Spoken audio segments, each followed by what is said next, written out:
him? Yeah. Wow. Bless. You should be in art. Don't take art. Don't take art. It is so bad. Art is Never took amazing. art. Ryan Neumann, an English teacher that after trying his first experience at South Cobb, came back to the school he graduated in, but now to teach. You can't handle the truth. As far as differences are, like the way the outside of the school looks now, it's a lot more pleasing to the eye, like to look at. And the other thing is spirit. It just seems like there's a lot more of it. The theme days and stuff like that a lot of people get into, like neither of those things occurred when I was here. So when I came back, it was really sort of like shocking and surprising in a good way to see, because I was like, oh, this is kind of cool. If I could add like a course to school, like if it was like just creative writing or something that focused on that, I would love to do something like that. I think like I associate a lot of like my most fun memories with the art classes that I took when I was here at Pope.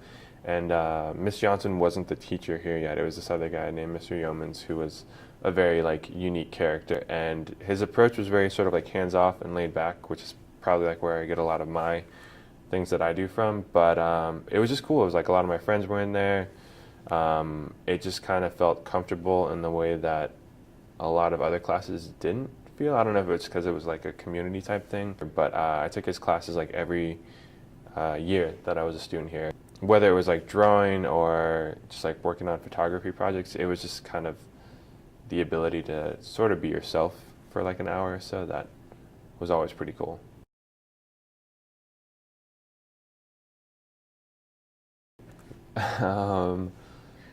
I regret many things from my experiences at Pope.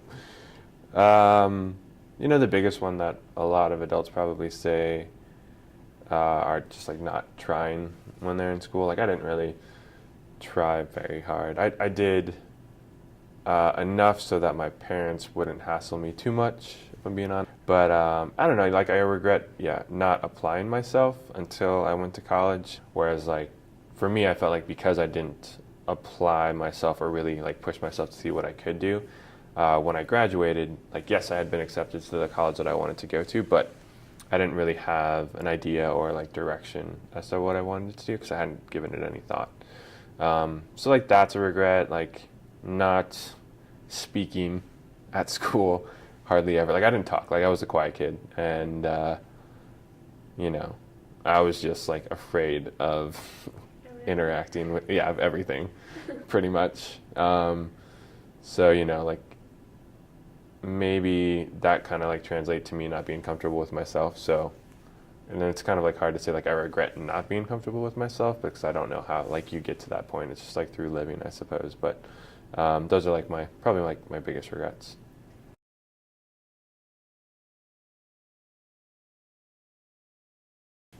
Some of the standard stuff that you hear, like I would probably tell myself, you know, don't worry too much about what others think. But that's kind of like a hard lesson to learn. Don't be so shy. You know, like it's okay to talk with people, or talk at school. I mean, I guess a lot of it goes to like, you know, trusting my voice, like that I have things of value to be said. It's like, how do you tell a young person that they just need to like trust their gut, and be confident? It's like, I think you got to just learn it sometimes.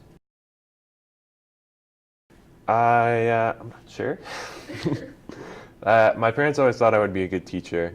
And in a way, I've always kind of been a teacher for my older brother, Eric. Like I went through graduate studies to be a high school English teacher as kind of an accident.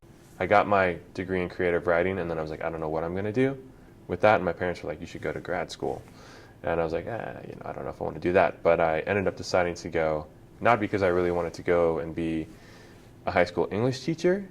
That was kind of like a bonus. It was more like I went to go find out about a girl, which is a story that I probably told your classes before. So I went through the program though, and then I got my first job as a teacher at South Cobb High School. And I was sitting in my first like faculty meeting, and it was like this young, like energetic principal who's kind of like given the the call to action for the school year. He was like trying to motivate everybody and get everybody prepped. And it was my first like faculty meeting that I had ever been to. For general speaking purposes, very, very different from Pope. So for me, I was like sitting in that meeting though, and I was like, you know, it was kind of like a light bulb went off, and I was like, this is cool. Like this feels like I'm part of something that is bigger than myself, that you know, is sort of worth fighting for. It's like, it seems like, you know, everybody here is like trying to make a difference, and they want the students to be successful, they want the school to become better. And then so like it was just like sitting there in that theater, I was like, okay, like even though I've got this degree in teaching, I was like, I think now I want to try this teaching thing for a bit.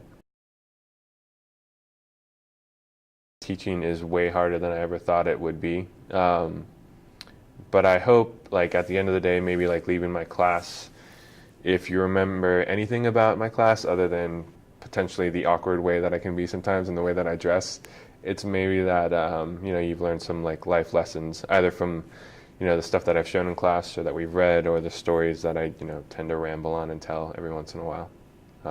So that would be my hope. Want to make a difference. I'm not really sure how I want to make a difference. It's kind of like been my big dilemma. Like, I like teaching, but I don't want to do it forever. Like, I have this book that I've written, and I really want to try and do something with that, and it's been super difficult to figure out like how to do something with it, because like I don't have any sort of knowledge in the field that would allow me to take like a book that I may have written and sitting here on my desk and like to, you know, to the masses. You know, I don't know how to do that. So like that's one of my goals for sure, but it would be good to sort of like give back and try to contribute. So like coming back to Pope has been a cool way to try and do that. Don't be afraid to take risks. You know, I think dreaming big is super, super important. You know, so it's like, the longer you can hold on to like your idealistic beliefs and stuff, I think the better. It's like, don't be afraid to like fail miserably. So that's probably the advice I would give.